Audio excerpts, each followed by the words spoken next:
Good morning, YouTube family. So I am currently at school right now. Today is April 14th, I want to say. Yes, April 14th. And today we have our last sim lab. So we're doing chest tube. So we're going to see how this goes. This is the last hurrah as far as chest tube goes in sim labs. And our last day of lecture is next Tuesday and Wednesday. So we are coming into the close. I'm super duper excited, and I can't wait to share all that I've been through with you guys. I'm sorry for that noise in the background. This is the air conditioner. So I just wanted to kind of hop on really quick just to say hi, to give you guys a quick updates. And I can't wait to share everything with you guys through this entire journey. It came to a close super duper quick, but I'm so happy and grateful and blessed that God allowed me to come to the end of this. So I will have a story time with you guys very, very soon. Graduation is coming up. The last day of class is May 16th. So I'm a little bit over a month that I have to go, but it's going by so fast. So I will keep you guys posted. Stay tuned. There's so much that will be happening from now to May 16th. And if you guys need any study tips, anything like that, please let me know. I will be happy to share mine with you guys. It is a very long journey, but it is one that is worth it. So I thank you guys so much for tuning in to another video. Thank you guys so much for rocking with me, and I cannot wait to share my testimony with you guys on how all this ended and how it came to be. So take care. God bless you guys, and I'll talk to you in the next video. Bye-bye. Hi guys, so when we last left off, I was in my car and I told you guys I was going for sim lab today for chest tubes. So I just wanted to give you guys a quick update on how that went. So the sim lab went incredibly good. I was a part of the second group who went. The first group focused on the patient. He had a chest tube, so they focused on pain management for him. So when my group came up, it was 4 of us. I was the charge nurse. My classmate was the secondary, another classmate was the med nurse, and the last classmate was the EMR person. So we went in, introduced ourselves to the patient and the family, verified name, date of birth, and the patient instantly said that their pain was a 2, which was great. But the respirations and everything started to go up. So we came in, I was looking at the patient. I'm like, okay, so what could be wrong? Now, Insider, my classmate, already told me prior to going in that this patient was going to have a chest tube occlusion. So we were trying to look for signs and symptoms of that. So the respirations increased. The patient denied any pain. It was just low too, so we didn't need to treat the pain at that time. What we did do was we checked the chest tube site to make sure that it was still dry, intact, and in place, and it was. The chest tube drainage was at 250, and I believe that's what it was from the previous shift as well. So it was a decrease. It wasn't an increase or decrease in chest tube drainage. It was still the same, so that was already a sign. So then after that, the patient has been on 2 liters of nasal cannula, which they were, but the patient started to become short of breath. So we immediately sat the patient up into high Fowler's position, which helped expand the lungs. So after that, we already did our assessment. We did a focus assessment, really. We listened to the lung sounds. We didn't hear anything. The patient's right lobe was the one that had the lobectomy. So we placed the patient on the left side to offload the weight and the pressure, because you don't want to put them on the side that they have the surgery on. So that's another thing that we did. And after that, the patient was like, well, I'm just still short of breath, or should I say the teacher behind the patient, I'm still short of breath, I don't understand what's going on. So we looked at the patient. I made up a scenario. I'm like, all right, he's laying on the chest tube at this point, because I already knew that it was occluded. So we're looking at the chest tube, noticed that there was no output. So we immediately took the patient's arm from under the from off of the pillow. We saw that the patient was laying on the chest tube, and it was also kinked, but we just made it up that he was laying on a chest tube, and we relieved it. So once we relieved him from laying on the chest tube, his O2 sat came back up. Shortness of breath was better, and we solved the problem. But it's so important, because when we came in the first group, the patient did not have any oxygen on, which the patient was supposed to be on 2 liters of oxygen already. So, there were a few things that the teachers found that were issues or loopholes or whatever, but it's a learning experience.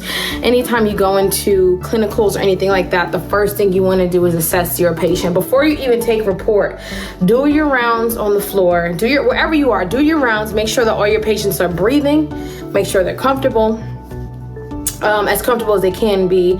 Make sure their call bell is within reach, make sure that their bed is within the lowest position, because we don't want any issues. Make sure that their bedside table is also within reach, because that's very, very important. You don't want a patient to go reaching for something that's out of reach, because that can cause them to fall out of bed. So we don't want any issues. Number one priority with patients is safety. Safety, safety, safety. That's what they stress everywhere you go. When you're on your exams, they're going to stress safety. They're going to stress the nursing interventions. They're going to stress that you monitor this patient for the medications that you're giving them. Know which signs and symptoms to look for in this patient when you're giving them certain medications. Like for instance, with our patient, he had a pain of 9 out of 10. This is the first scenario. They gave him Tylenol. His pain medications were Tylenol, ketorolac, and morphine. 9 out of 10. I would think if you have parameters for ketorolac and it says 8 to 10 is the pain level, you start with the ketorolac first. But if there are no parameters for the pain, give them the morphine. When you give them morphine, make sure you monitor the patient for respiratory depression, because it can cause the respirations to drop. So you want to make sure that you're mindful of, okay, my patient's in pain. If I give them this medication, what other things will I have to look out for this patient besides them having a relief in pain? You want to make sure that you monitor them for respiratory depression. If they're having respiratory depression, respirations less than, the normal respirations are 12 to 20 normal respirations in a normal person. So I would say if they're less than 10, I believe ATI says less than 8, you definitely want to give them the naloxone. And naloxone, they have an IM, IV, or they also have it intranasal. Naloxone is also Narcan, just in case you don't know, the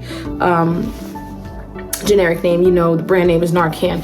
So that's gonna kick that respiratory depression out and help that patient breathe again. It's gonna bring them back to life, so to speak. So you wanna make sure that you monitor your patients for these side effects, symptoms. The best thing that I can give for knowing the medication, especially with so many different names, and now we're doing generic, we're focusing on generic, is to know the classification of your medication. For instance, we know that furosemide is a diuretic. So a lot of the medications that end in "mide," not all of them, you'll know once you start to go through them, like acetazolamide is a diuretic. Furosemide is a diuretic. You hear the "mide" ending and the generic name. So that kind of helps you classify it. And once you learn the classifications of the medications and you get that ending piece to it, then you'll do very well in like pharmacology. Like we know labetalol, metoprolol, timolol, those are all medications that can drop your pulse. So you want to make sure that you monitor the patient's pulse. Now the thing about labetalol and metoprolol and timolol is labetalol and metoprolol are beta blockers. So they help decrease the cardiac workload on the heart. However, timolol is a glaucoma medication. So they're two different medications, but they kind of have the same effect. So timolol decreases the intraocular pressure when it comes to glaucoma, but at the same time it has systemic effects where it can also drop your pulse. So you definitely want to make sure that you like know it, study it, master it as much as you can, because we don't know all the medications. There's 50 million medications out there, but you kind of want to make sure you have and understand the concept of these medications and how they will affect your patient. So I just wanted to come back, not leave you guys hanging, because I know I said I was going to go into my simulation lab and I was going to come back and let you guys know how it was. It was great. They said we did a great job. And even if there were some things that we missed, they said it's all a learning experience. So it's really about having this patient and being able to put the whole picture together and being able to piece together if things are missing, like if vital signs are missing, certain vital signs, if we know that the patient is decompensating, we know that they're not getting better. There's things that you have to piece together to try to figure out the puzzle. Use it as though it's kind of like a puzzle, because once you start to piece little things together, it'll help with the bigger picture. Because at the end of the day, we want this patient to get better. We want them to go home, and we don't ever want them to come back. So you also want to make sure that you do patient teaching for when they get home.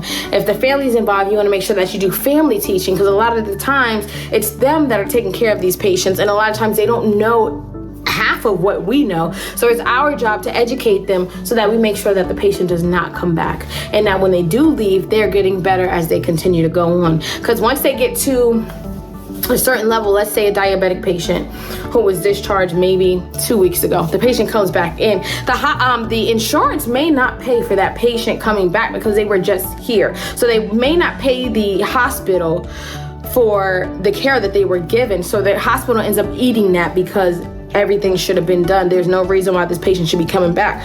Was the patient education done? Was the family education done? Did you guys go through medications? Did you guys go through follow-up appointments? Did you go through diet? Did you go through all of these things to make sure that this patient was well on their way when they left here and they didn't have a need to come back? So there's so many things that you want to make sure that you go over with them before they even leave the hospital. Patient teaching starts once they get there. Once we get them stabilized and we get them under control, that's when you start your patient teaching. So if they're on warfarin, so to speak, educate them on the medications that they're taking, because half these people just take it, and that's not what they should be doing. They should know what they're taking. They should know what they're getting. They should know everything that's going on while they're under the care of the physicians and the nurses in the hospital. So if they're getting warfarin, they need to know what signs and symptoms to look out for. They need to know why they're getting the medication. You know, they need to know, what to report to the physician. If I'm bleeding, if I'm having abnormal bruising, if I'm bleeding from my gums, my nose, if I'm having blood in my stool, like there's so many different things that you can look out for. So you definitely want to make sure patient education is key. Do not be afraid to educate the patient. Do not be afraid to educate the family, because at the end of the day, we want to make sure that they go home and that they're in the best hands possible. Once they leave, they'll follow up with their physician. Hopefully within a week or two, the physician will take care of them. They'll do a continuation of care, continue to educate them, and make sure that they're okay as they go out into the community. So I just wanted to give you guys such a little tidbit. I'm so sorry that this video was so long. I just wanted to come to you guys, give you like a quick update on how simulation lab, that was my last one. I'm super duper excited because it was the easiest one. We've had myocardial infarction, we've had alcoholism, alcohol withdrawal. We have so many, and I'm just glad that it's over. I ain't even gonna lie, y'all. I'm so happy that it's over. It's been a long time coming, but I just wanted to keep you guys updated. Please tune back in, because I will be going over, we have one more exam, then we have our final on May 16th. So I might be throwing in a few things to get you guys to see what I do to prepare for exams. And I will definitely be taking you along when it comes to preparation for ATI comp, ATI pharmacology. We already did. I actually did really well on that. I think I got a 78%, I believe. I don't even remember, to be honest, but I did pretty well on that. And any test taking tips when it comes to ATI, because so many people have problems with that. So I will do my best to bring you guys back along for that. And I will definitely take you along as I prepare for my graduation and my NCLEX, because I'm going to take off work the whole month of June so that I can focus on preparing for that. Day in, day out, I'm going to be preparing for it, reading over my notes, reading my NCLEX prep book, doing some practice questions, UWorld, anything I can get my hands on, really. So I thank you guys so much for tuning in. I thank you guys so much for your love and your support. Thank you so much for rocking with me, and I will see you guys in the next one. Take care and God bless. Bye-bye.